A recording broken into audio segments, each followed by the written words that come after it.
Bueno, la convocamos a la psicóloga Carolina Zamora justamente para hablar de este tema que está en boca de todo el mundo. ¿Quién en casa no se ha preguntado o ha establecido una hipótesis después de lo que ha denunciado el colectivo de mujeres con la actriz Telma Fardín hacia Juan D'Artés, el actor? Un caso de abuso sexual que podemos definir, ya hubo una condena social que pesa sobre Juan D'Artés.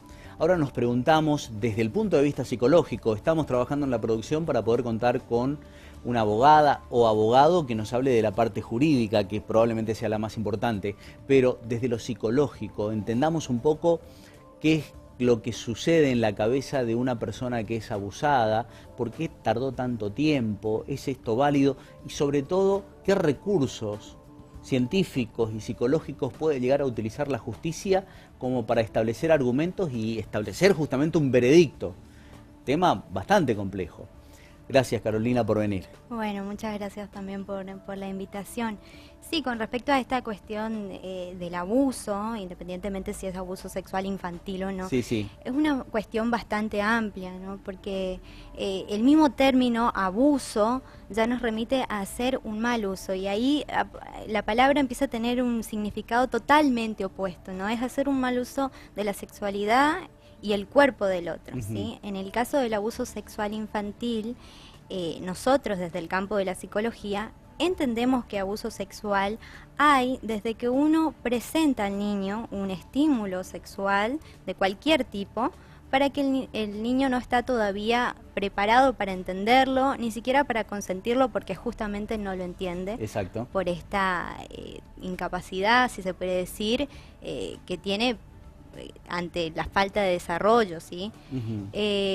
La cuestión de, por ahí, que socialmente se pregunta qué sucede en estos casos en los que no se denuncia o que quizás uno se demora un tiempo. Yo te voy a hacer la pregunta que muchos, fundamentalmente hombres, están haciendo en esta cuestión bastante sensible, difícil de abordarla, es ¿por qué si fue abusada, en los términos que contó la actriz, tardó 10 años para hacer la denuncia? ¿Qué ha sucedido? ¿Puede ser que demore tanto tiempo?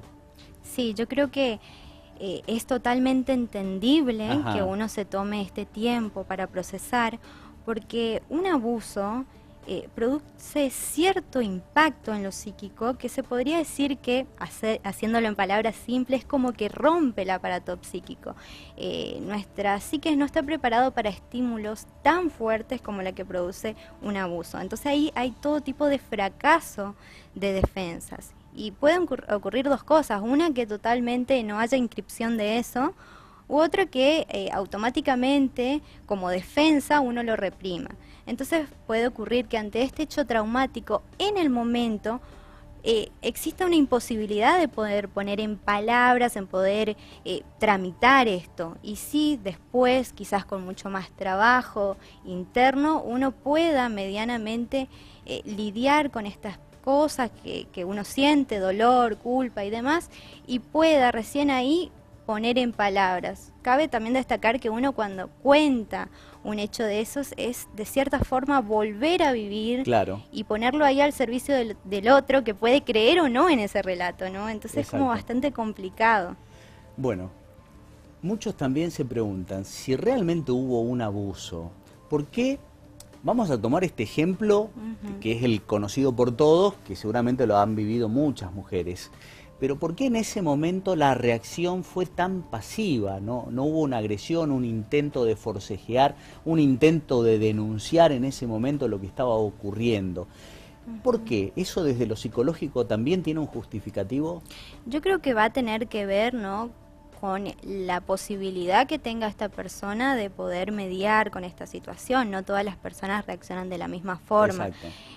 También es importante entender que por ahí esto genera un poco de rechazo social escuchar, pero nosotros entendemos de que hay sexualidad en el niño. Y no hablo de genitalidad porque la genitalidad tiene otras características, sino esta sexualidad que te permite construir el prototipo de la feminidad, de la masculinidad, del cuerpo. Es esa sexualidad que tiene el niño cuando empieza a conocer el mundo a partir de la boca, empieza a conocer sus genitales. O sea, hablo de eso. Entonces ocurre de que muchas muchas veces, y en la mayoría de los casos de abuso, el victimario se encuentra cercano al círculo donde la víctima se maneja, e incluso dentro de la misma familia. Exacto. Y es el victimario quien se sirve de esta sexualidad infantil para poder hacer sentir parte al otro de esto.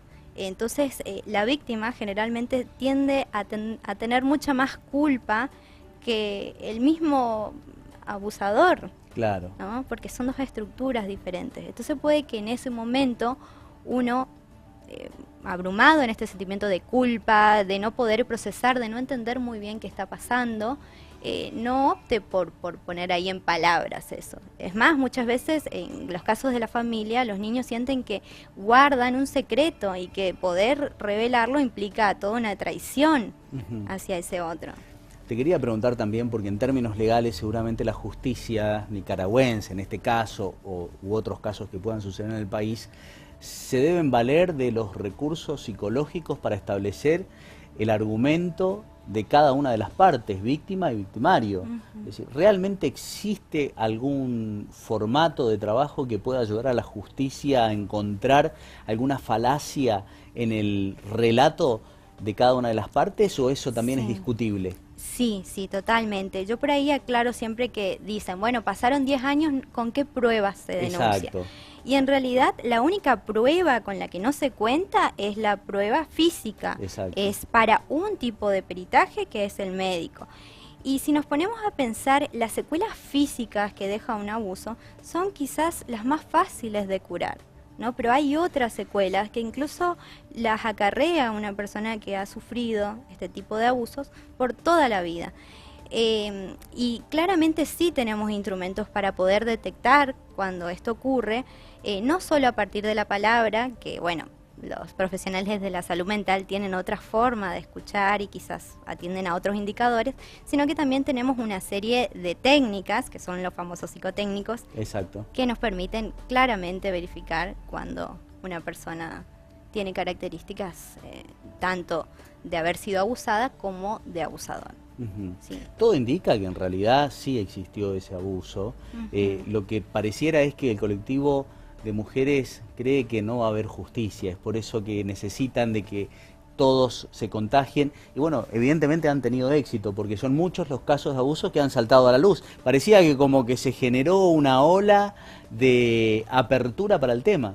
Entiendo, sí, y como para decir de modo tranquilizador, si esta persona efectivamente violó a esta chica, a esta adolescente, porque en esa edad era adolescente, claramente mediante los peritajes eso se va a evaluar, porque estas personas tienen una estructura determinada, que es lo que se conoce como psicopatía, o otros desde el psicoanálisis llamamos perversión, y es una estructura establecida que no tiene posibilidad de cambio. Entonces no es que uno puede ser un perverso un día y al otro día ya dejar de serlo. Un perverso es perverso toda la vida. ¿Es un enfermo el abusador? Sí, sí, totalmente. Y lo preocupante, como decía, es que no hay posibilidad de que esto pueda cambiar. O sea, una persona, un violador va a estar 100 años en la cárcel y aún así no va a cambiar. Bueno, Carolina, seguiríamos hablando, no tenemos más tiempo. Muy interesante sobre todo este último concepto, porque hay abusadores que cumplieron su condena y vuelven a estar libres, así, y vuelven a ser reincidentes encima. Muchísimas gracias. No, gracias a vos. Bueno, compartimos esta entrevista con la psicóloga Carolina Zamora sobre un tema muy sensible. Y desde ya quiero aclarar que las preguntas que decidí hacerle a la psicóloga fue justamente para ponerle un poco de claridad. No jugué ni a favor ni en contra de ninguna de las partes, al contrario, tratar de brindarles toda la información para que ustedes en casa puedan establecer un análisis con más elementos, que es lo que en realidad todos necesitamos. Compartimos una pausa, enseguida volvemos.